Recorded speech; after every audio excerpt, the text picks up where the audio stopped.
My name is Jason Hines. I'm CEO and co-founder here at Gigasheet. We founded this company back in 2020 and released the first product in 2021. And I'm excited to share with you our latest updates and integration with Snowflake here today, where we're going to clean and analyze some messy data. Well, Steve's going to do it. We're going to do a live demo with our production system, so always exciting. I think it'll go fine, but you never know. Fingers crossed. It's always fun. And also, I should mention, we're not going to show every single feature and function. There are a lot of cleanup features like fuzzy matching, deduplication, stuff like that, that the list goes on that we're not going to touch on. But I think it's a pretty cool scenario that we're going to take you through today. Just by way of background, the whole idea behind Gigasheet is, data is everywhere. There's so much of it, but not everyone can write SQL or code. You think about how many people in your organization or just business professionals in general know how to write SQL versus how many people in the world know how to use spreadsheets. It's a pretty big difference. And we really had this idea, why is it so difficult to work with really large sets of data? If I just want to do kind of basic analytics on it, or even more advanced analytics, why does it have to be so complicated? So that's really where the genesis for the idea of Gigasheet came into play. We had my co-founder who ran a data team, was experiencing this firsthand, which is, users really would like to find the answers for themselves, but it's never that easy.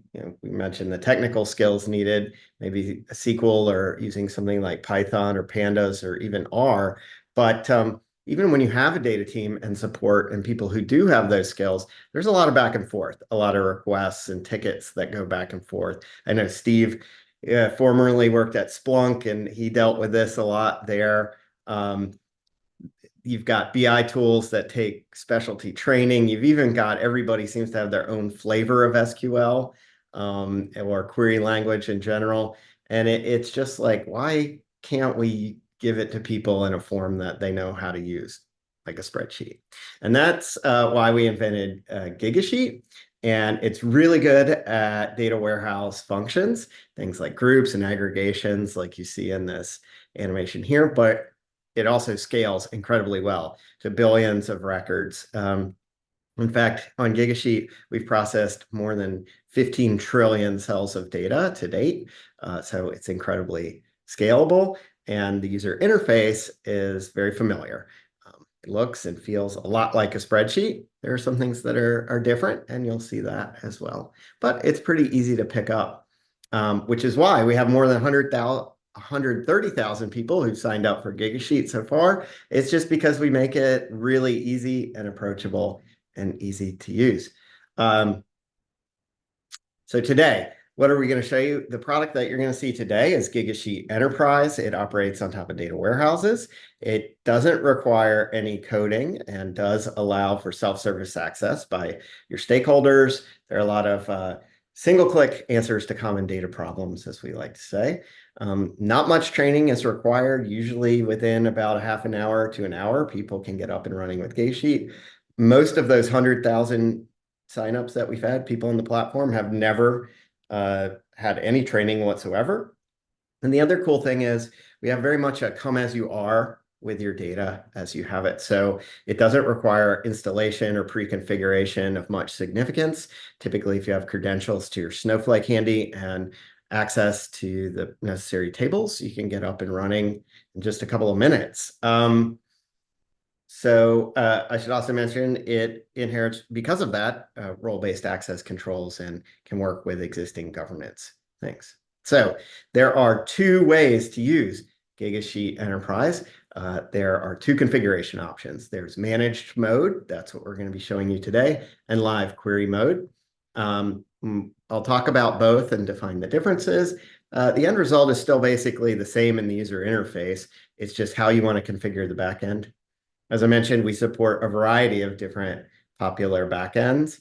In addition to things like CRMs like Snowflake and HubSpot, even products like Google Analytics.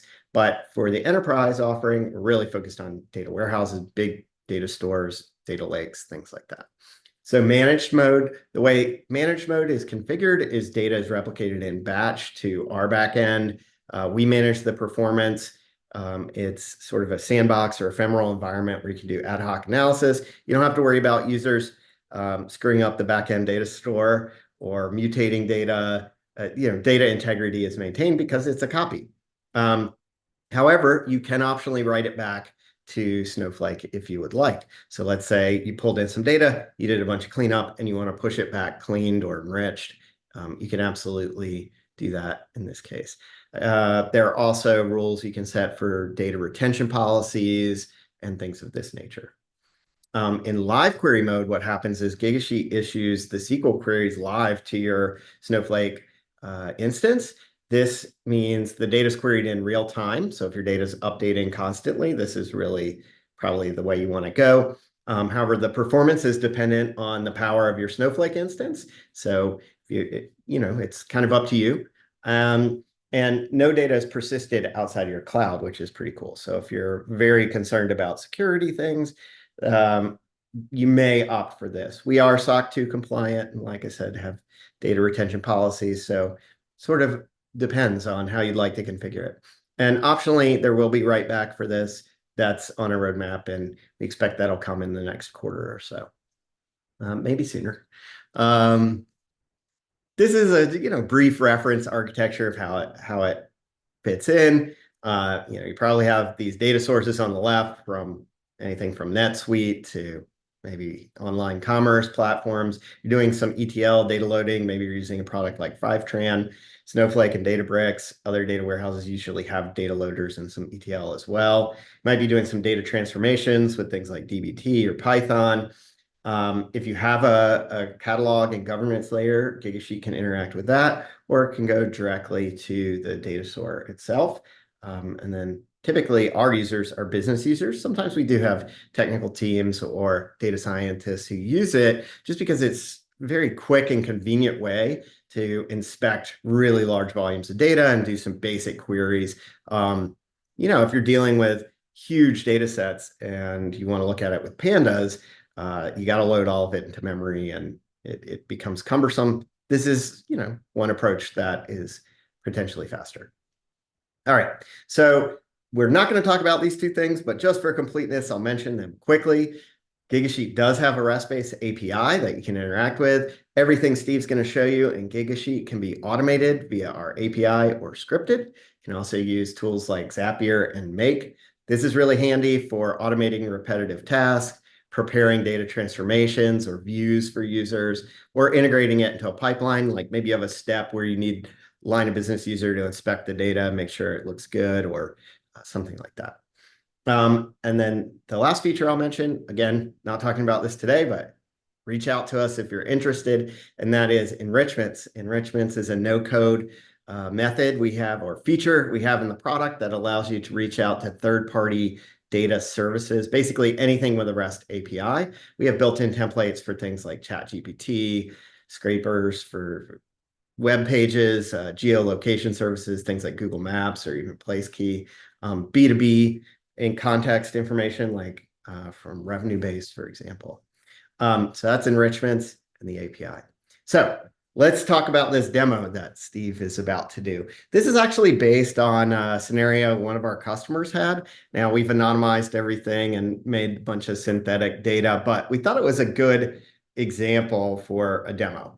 And that is, they're an online retailer with a high volume of transactions, and they ran 2 marketing campaigns back in June, we'll say in this scenario.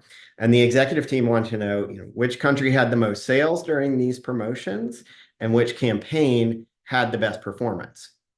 Now, if these were clean, nice data tables that had, sales by country and which campaign these customers had been given, it's pretty simple to do this in Power BI or Tableau or even, any BI tool, frankly. But as we know, the what you see in the dashboard and the reality behind the scenes are two different things. In the case of this customer, the data, there are lookup tables involved. There was one column of data that has like missing values or incorrect values, things like that. So it's how do you work with that? Generally you pull it to a BI tool and you see a bunch of garbage or things that don't work well, and then you have to go back to the data team. They have to do some preparation or cleaning. But we're going to show you how, average spreadsheet user could make this work. So with that, I'm going to turn it over to my colleague, Steve, who heads up technical solutions here at Gigasheet. By the way, if you ever want a demo of anything, special or an implementation, or you have technical questions, Steve is your man. He basically does all the customer facing engineering stuff, and he'll make it work. So Steve, I'm going to hand it over to you now. Thank you. Appreciate that. I'm going to share my screen. Good to see so many people, some familiar names. The Q&A, by the way, is open. So as you have questions, feel free to type into the Q&A to ask questions, and we'll get to it either in real time or at the end of this. But what you're seeing here is some data that I've imported from Snowflake. These sheets in Gigasheet were tables within Snowflake. And I did this by connecting to the platform. So when I press connect to platform, you see I can connect to Salesforce or Databricks and HubSpot and so on. I went to Snowflake. I've already authenticated, so it's a matter of simply just putting in the table that I care about. If I jump over to Snowflake, I could show you the table that I cared about, or at least one of the three that I brought in here. This is a retail 2 table. I can actually come in here and do a preview data where I get 100 rows of the data, and I see year, month, day, order, country, session ID, and so on. This first table is where I would figure out which country had the most sales, as Jason was talking about in the scenario here. Part one of this is just figure out which country has the most sales. The problem is I can't work with this. This is above my knowledge base here, trying to work with that kind of query language. So I brought this retail data of year, month, day, order, country, session ID, and so on into Gigasheet using that Snowflake connection. And it looks like this: year, month, day, order, country, session ID, page one, and so on. That same data now in Gigasheet, but now I can work with this. Now it's a spreadsheet interface. I've got 8 million rows, a little more than 8 million rows, but it's rows and columns. It's familiar enough to me that I can now group and filter and sort, and the kind of spreadsheet-like workflow that I want to work with, not writing Python, writing SQL, and so on. I see that there's a comment here on this country column, and my coworker Will has told me that the number in this column represents the row number in the ISO codes table. And Will is, notoriously lazy, so he didn't actually do the lookup for me. So I'm going to do the lookup myself right now. One thing we So find with these columns is these comments rather, is we talked about the back and forth and the tickets and things like that. One of the cool things about commenting, it can be done on the column or cell level, is you can have the conversation right here in the 8 million rows of data. And so you can ask specifically, like, what is this column, or how do I use this? And it works a lot like comments in other products like Google Sheets or Google Docs. But the cool thing is, obviously, it can work on 8 million rows, 80 million rows, 800 million, whatever. Yeah. Anyway, I'm sorry. Go ahead. You're that's talking okay. about how Will is so lazy. Yes. We all know that. That doesn't need to be captured anymore. So what I can do, though, is to take this number, which doesn't mean much to me, and use the ISO codes table, which he's saying that the row number here represents the name. So I see that, 8 is Anguilla, and 24 is Benin, and 85 is France, and so on. And I could just map that row number to the name. So to do that, it's as simple as coming here, insert cross-file VLOOKUP. You're not going to need to write any SQL to do that kind of join function. I'm just going to take that country column. I'm going to map it against the ISO codes table that we were looking at here. I'm going to map it against the row number column, and I'm going to bring back the country name column. So when I press apply here, it's going to go row by row, and it's going to take 92 and find what row number 92 is in that ISO codes table and bring back the result. So I see 92 is Germany, a lot of Germany, 24 is Benin, and so on. And I can page through here and find more results. But now I've got a country name that I can work with. Now I've got something that makes logical sense to me, essentially, in a way that just a number didn't. So what I can now do using a spreadsheet-like workflow is group on this particular value. And when I group on it, I've grouped by the number of rows here is what that number is afterwards. And I see Germany has 6 million and the UK has 888,000 and so on. I can come over here and hide all of the columns I don't care about. And maybe I only want to show price. And then from that one column, I can aggregate all of the values beneath it. So I'm going to take a sum here. And if I click down on any one of these groups, I'll see specifically the values that were in those rows. But by aggregating up the like value of the country name, I now see that Germany has had the highest sum of price. They've sold 288 million. Second is the UK at 40 million, and so on. So part one of this project is just determine which country had the most sales, and it was overwhelmingly Germany. I can use that now to answer part two. So part two is going to involve this online sales records sheet. This online sales record sheet is again coming from Snowflake. It was as easy as using the the Snowflake connector to bring that data in. And just a Here I see reminder, part two was we ran these two promotions, an email promotion and an digital ad campaign. Which one performed better, right? yes. Yes. So Yes. that's the second part for anybody who may have forgotten the second question. And what we see here is, again, I've got 9 million or so rows that have been brought in from Snowflake.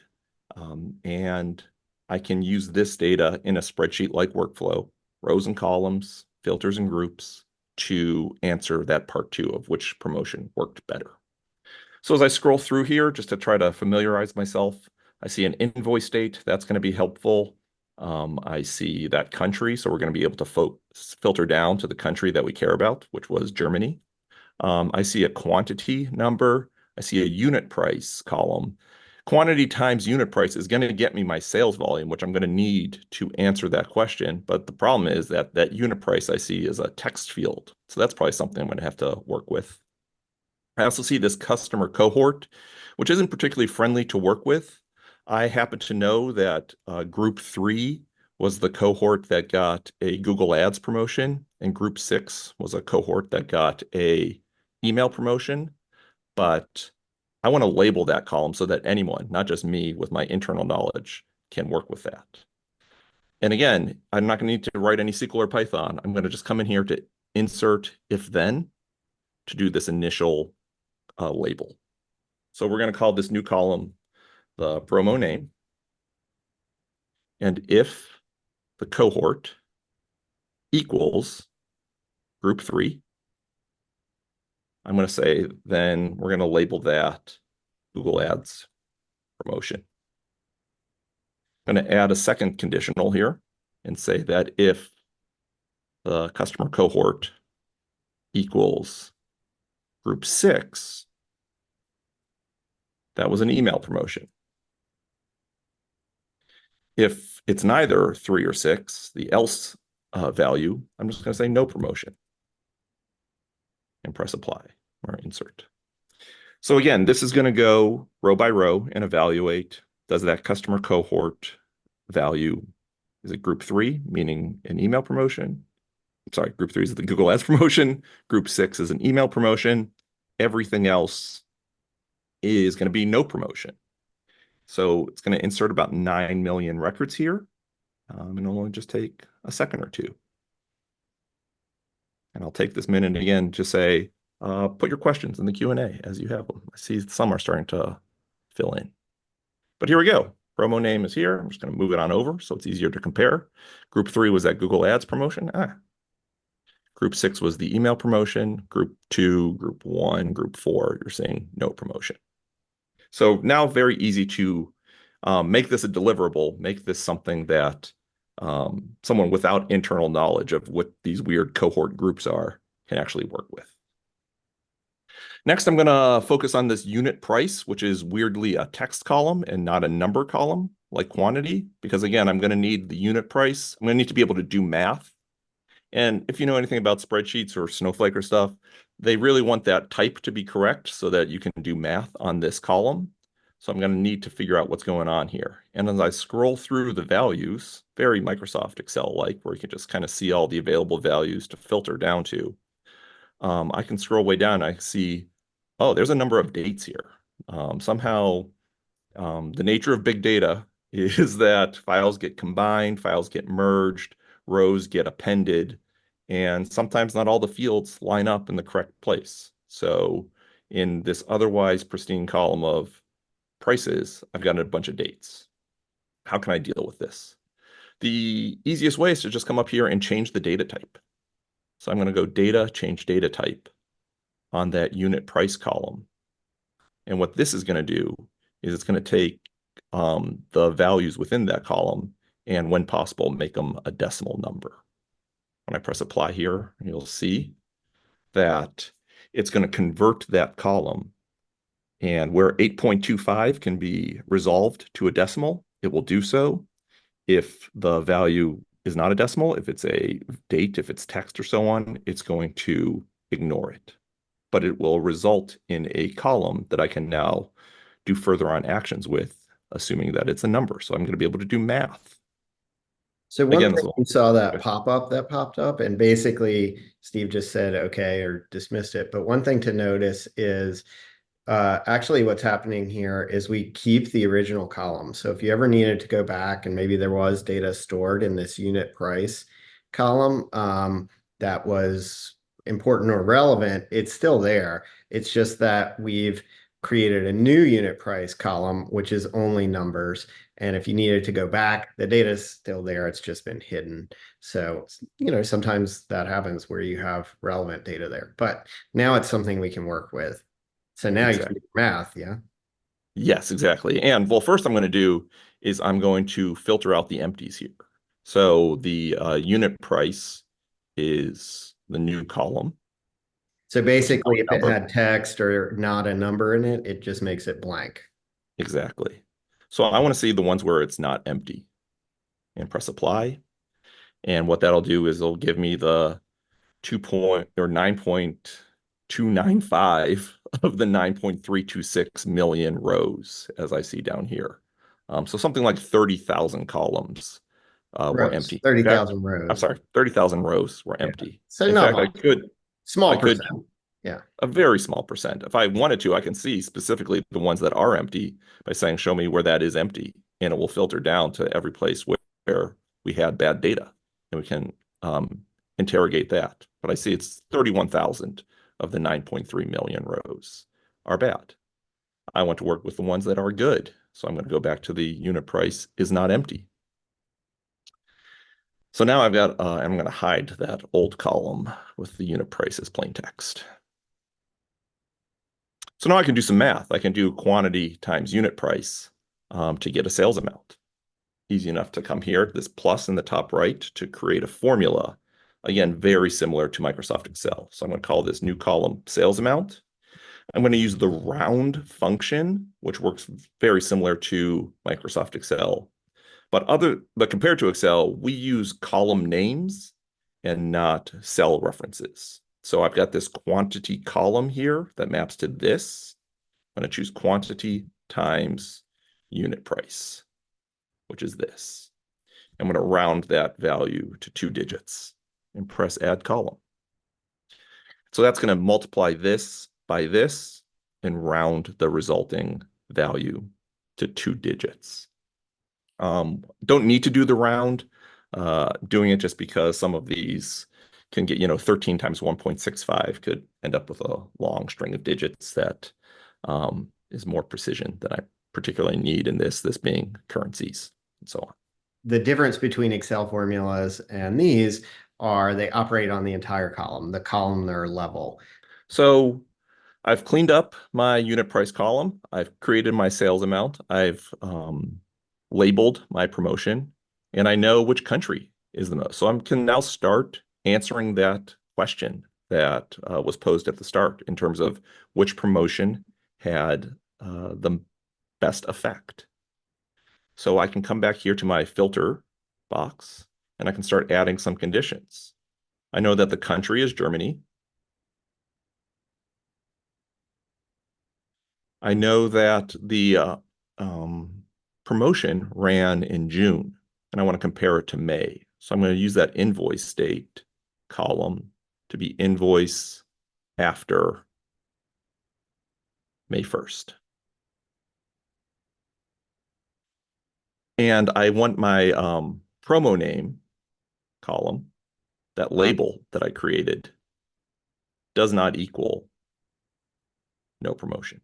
I only want email promotion and Google Ads promotion. So when I do this filter, I filter down to 17,688 rows of the 9 million. So I've filtered down specifically to the data set that I care about. Now I can answer that question. First thing I'm going to do is group by promo name. I'll just click on the column and do group by promo name. Again, that's going to roll up the like values underneath that value. And I'm going to do a further grouping by the invoice date because I want to compare May to June. And I want to roll up those dates underneath months. So I'm going to do date function month. And what you see now is when I click down, I see May versus June. The aggregation I want to work off of is that sales amount column. So I'm just going to hide everything and show the sales amount. And again, I can aggregate, I can get an average, I can get a median, I can get a min and max. But for now, I just want a sum. So I want to sum up how Google ad promotions and email promotions did in May and June. And what I see is that in May, the Google Ads promotions were 120,000, and in June they were only 105,000. Compared to email promotions, which in May were 117,000, and in June were 151,000. So Google Ads promotions went down, email promotions went up. If we wanted to, we could actually chart this entire thing.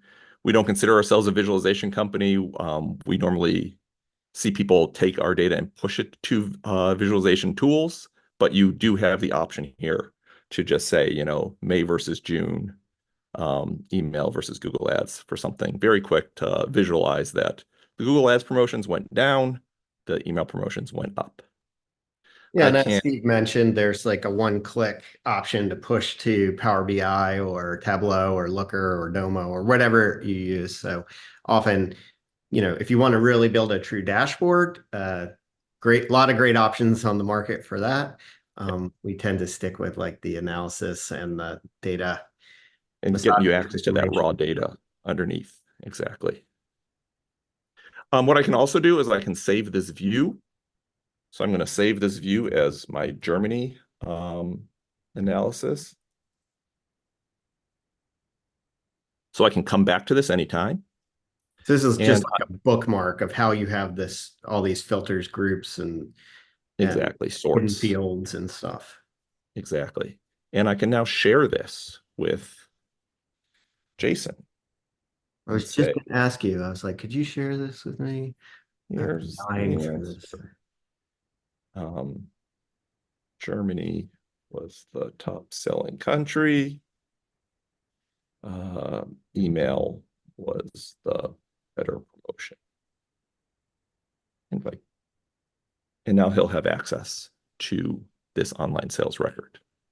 So without having to, write any SQL, write any Python, do any sort of complex joins within Snowflake, I was able to make this ephemeral copy in Gigasheet and work with this huge data set in a way that answered the question, and be able to pass off the answer to my boss.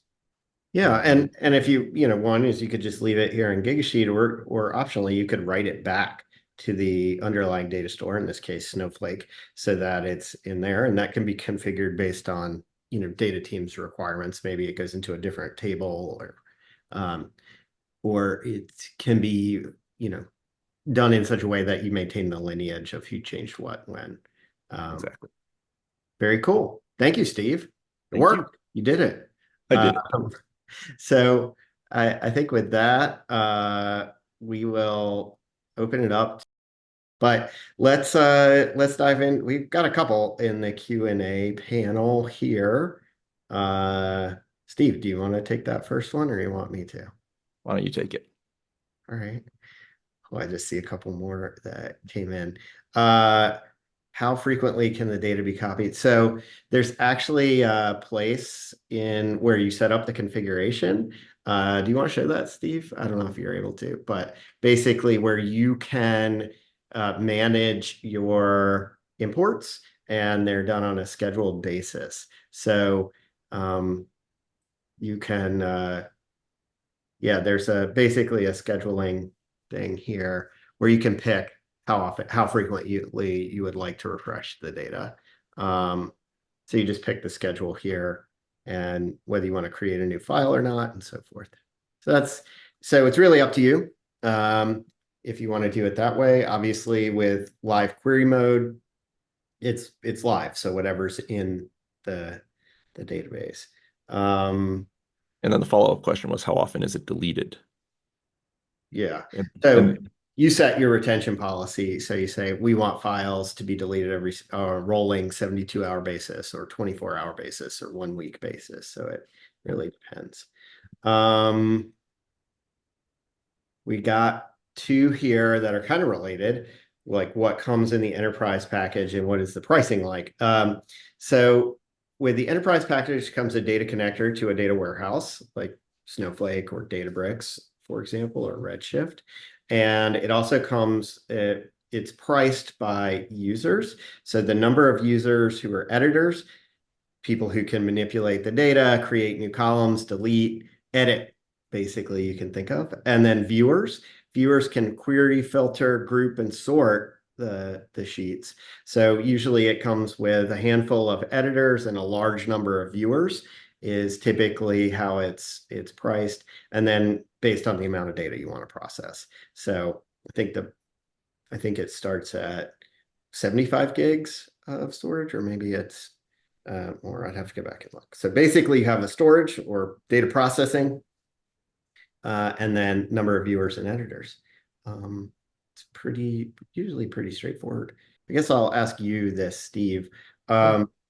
When it comes to the API, can you use the API to like share data like you just did? So say, for example, I think what they're asking, I'll paraphrase a little here, is if I wanted to like kick off an import from Snowflake and then share it with, do the manipulation you just did. Let's say I want to do that on a monthly basis and then Mhm. email it to me or the Mhm. whoever the recipient is.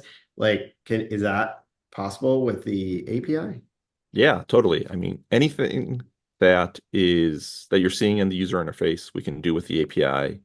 Any sort of task that you keep finding yourself coming back to, that is calling out to be automated. If you find that I'm always doing this change data type, I'm always doing a label, I'm always doing this math. I always want, when I import from Snowflake, I want to automatically multiply these two columns. I automatically want to do that VLOOKUP, where I have a country number and I want to just automatically pull in the lookup from another table. Very easy to automate all of that with the API. So reach out to us and we can get you more details. But the API is fully documented and we can um, set it up. Yeah. I think if you go to gigasheet.com/API, that links to the documentation and examples and things like that. Yeah. Cool. I think that's it for the questions. Really appreciate everybody joining. And please reach out if you would like more help. You can reach us at sales@gigasheet.com if you have questions about pricing or setting up a proof of concept period. If you're interested in feature functions, you can email support@Gigasheet. Also, encourage you to check out our YouTube channel. And if you like stupid memes and stuff, follow us on Instagram or TikTok. But anyway, thanks for joining today, and we'll talk to you soon.